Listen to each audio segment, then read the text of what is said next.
अच्छा, अब अगली चीज है ये structural advantages and disadvantages of plant animal cells. ये ना बहुत ही बेसिक बातें हैं सारी, ज़ाहिर है ये आपको ऑलरेडी पता ही होंगी, बस ये इस तरह एक तरह लिखी हुई है। यहाँ पर एक टेबल बना हुआ है, मैंने इसको इस तरह से लिख दिया ताकि और इजीली आपकी याद कर सके। तो अगर हम प्लांट सेल्स की बात करें, अभी हम एनिमल सेल को आप दिमाग से निकाल दो थोड़ी देर के लिए। प्लांट सेल की इमेज अपने इमेजिन करो। सो प्लांट सेल में क्या मेन सेल वॉल है ना, जो कि डिफरेंशिएटिंग फैक्टर भी है। तो सेल वॉल एक स्ट्रक्चरल सपोर्ट प्रोवाइड करती है जो कि एडवांटेज है, और वो आपस में कनेक्शंस बना देते हैं सारे प्लांट सेल्स, मल्टीपल सेल्स। एक अगर जैसे फॉर एग्जांपल लीफ है, तो लीफ के अंदर एक ही सेल तो नहीं होगा, बहुत सारे सेल्स होते हैं। तो जो सेल्स होते हैं आपस में वो बराबर बराबर में जो प्लांट सेल्स होते हैं वो आपस में सीमेंट हो जाते हैं और कनेक्शंस कर लेते हैं, तो उससे मजीद स्टर्डी प्लांट स्ट्रक्चर बन जाता है। और स्टर्डी कैसे होता है, ज़ाहिर है अगर मल्टीपल आप वॉल्स वो ब्रिक्स को एक साथ सीमेंट कर दो तो एक ज्यादा स्ट्रॉन्ग वॉल बनेगी एज कम्पेयर टू अगर सारी ब्रिक्स ऐसी एक तरह रखी हुई हों कि वॉल बनाने वाली फॉर्म है। तो ये बस यही चीज है। फिर transport channels, formation of xylem and phloem for water and nutrient transport due to cell. तो जाइलम और फ्लोएम जो है ना, ये अडेप्टेशंस हैं एक्चुअली प्लांट्स की, कि जाइलम सेल में कोई सेल कंटेंट नहीं होता है, इसके अंदर ये न्यूक्लियस वगैरह और साइटोप्लाज्म और ये सब चीजें नहीं होती, क्योंकि जाइलम का पर्पस क्या होता है, जाइलम जैसे ट्री की ट्रंक है उसके अंदर होता है। तो जाइलम का मेन पर्पस ही यही होता है कि वो पानी नीचे से सॉइल से और हर जगह से ले और ऊपर तक लीव्स और फ्लावर्स वगैरह तक लेके जाए। तो जाइलम वगैरह में ट्रांसपोर्ट चैनल्स बन जाते हैं, न्यूट्रिएंट ट्रांसपोर्ट जाते हैं, तो ये भी एक एडवांटेज है। और वो cell formation fluid for water and nutrient transport due to cell wall. तो ये सब होता है। ऑस्मोटिक प्रेशर वही बात है रिजिडिटी वाली। ऑस्मोसिस आप लोगों ने पढ़ा है पहले? ऑस्मोसिस, ये osmotic pressure no, okay. Osmosis ये होता है कि अगर जैसे मैंने एग्जांपल दी थी पहले salt concentrated and dilute salt water वाली, तो अगर कॉन्सेंट्रेटेड सॉल्ट वाटर होगा तो उसके अंदर आप अगर टिश्यू या प्लांट की दाल में, तो उसके अंदर चीज चली जाएगी, है ना। मतलब अगर सेल है और सेल के अंदर या कोई चीज है, बेसिकली इसको आप इस तरह से इमेजिन करो। और सबसे इम्पोर्टेंट बात, हमने इस चैप्टर के ग्रेन टेस्ट का जो प्रैक्टिस टेस्ट है उसका लिंक हमने डिस्क्रिप्शन में डाल दिया है। आप डिस्क्रिप्शन में जाकर ये ऊपर पहला लिंक है प्रैक्टिस ग्रेन टेस्ट को, यहाँ पे जाएं और सॉल्व करें और प्रैक्टिस करें। यहाँ से आपने अगर प्रैक्टिस कर ली, आपके एग्जाम्स के अंदर एमसीक्यूज के अंदर 100% मार्क्स गारंटेड है। उसके अलावा अगर आपको हमारे फ्री नोट्स चाहिए, lecture, guest papers, model papers चाहिए, तो इस पहली वाली लिंक पे क्लिक करके आप हमारे चैनल को ज्वाइन हो जाए, और दूसरी वाली लिंक को क्लिक करके आप हमारा व्हाट्सएप ग्रुप है इंपॉर्टेंट प्रीमियम, उसको ज्वाइन हो जाएं, ठीक है।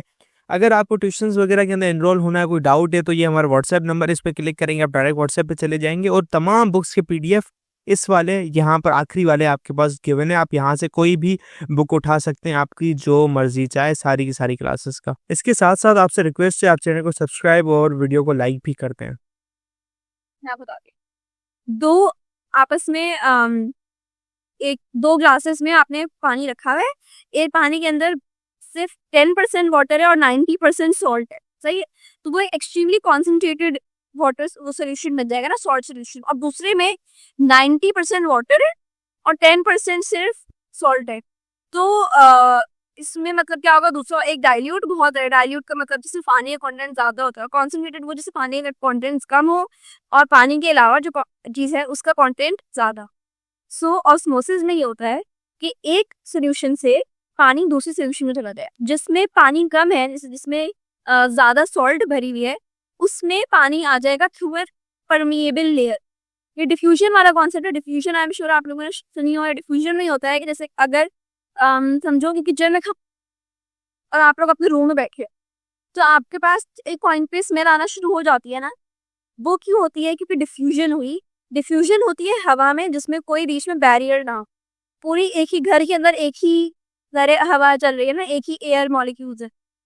किचन में क्योंकि वो मॉलिक्यूल्स कॉन्सेंट्रेट हो गए थे बहुत ज्यादा, कि अगर खाना बन रहा है मसाले वाली स्मेल आ रही है, तो वो कॉन्सेंट्रेटेड स्मेल आ गई थी, तो वो उसको कहीं और डाला था, डिफ्यूज होना था उसको, डिफ्यूज नहीं, ठीक है। तो डिफ्यूज होता है जब एयर में होता है, और ऑस्मोसिस होता है जब वाटर हो या और वाटर और बीच में permeable layer, semi permeable layer, जो कि सेल मेम्ब्रेन जैसे होती है।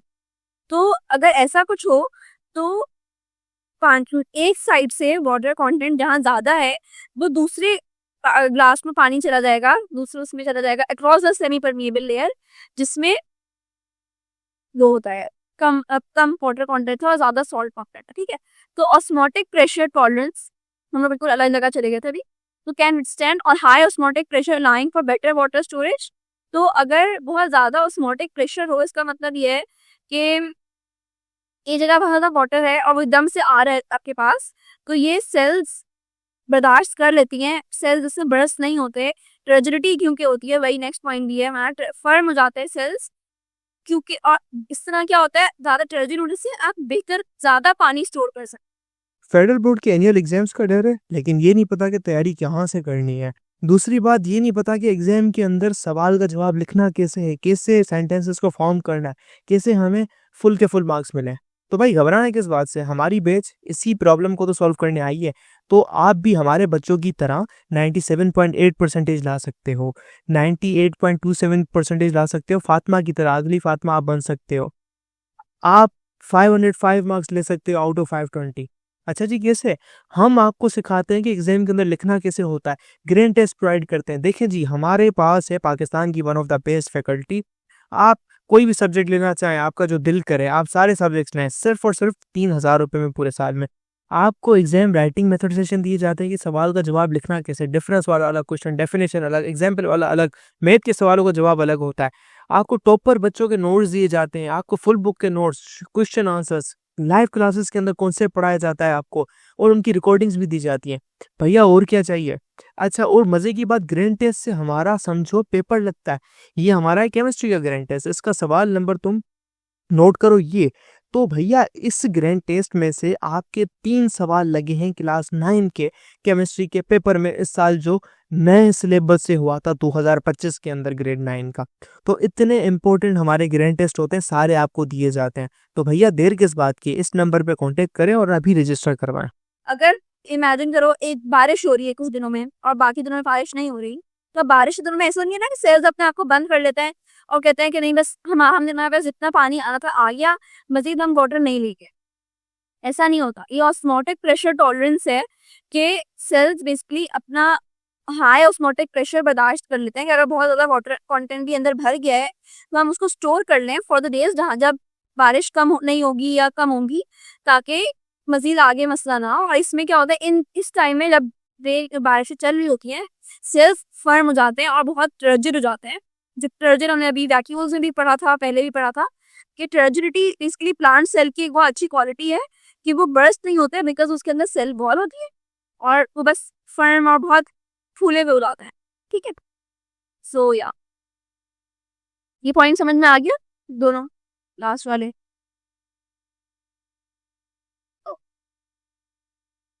सो अब फिर हम डिसएडवांटेजेस कर लेते हैं। डिसएडवांटेजेस प्लांट सेल की क्या होंगे कि rigid structure prevents movement, plants can not change location to seek better environmental conditions. अब अगर एक जगह ये ना सिर्फ सनफ्लावर की क्वालिटी होती है, तो उसमें कंफ्यूज नहीं होना। बाकी फ्लावर्स हैं या बाकी प्लांट्स हैं, वो ऐसा नहीं है कि अगर एक तरफ धूप ज्यादा आ रही है तो वो अपने आप को मतलब गर्दन मोड़ के किसी तरह से अपनी शेप चेंज करके उस तरफ हो जाए जहां पर ज्यादा सनलाइट है। वो क्योंकि जाहिर है प्लांट्स सिर्फ रिजिड स्ट्रक्चर होता है इसका, इनके अंदर मूवमेंट वाली कोई साइटोस्केलेटन और इस तरह की कोई चीज नहीं होती। तो प्लांट्स एक तरफ ही रहते हैं, तो मूवमेंट नहीं होती इनके अंदर। सनफ्लावर इस तरह से अडेप्टेड है और सनफ्लावर मतलब उसकी क्वालिटी है कि वो अपना फेस उस तरफ कर देता है जहाँ पर सन होता है। मगर यूजुअली प्लांट्स, अगर आप ट्रीज वगैरह भी देखो तो ऐसा नहीं है कि अगर एक साइड पे शेडो बहुत आ रहा है तो वो अपने शेडो से हट कर थोड़ा सा साइड पर फॉल कर लें ताकि ज्यादा सनलाइट मिल जाए, तो ऐसा नहीं होगा।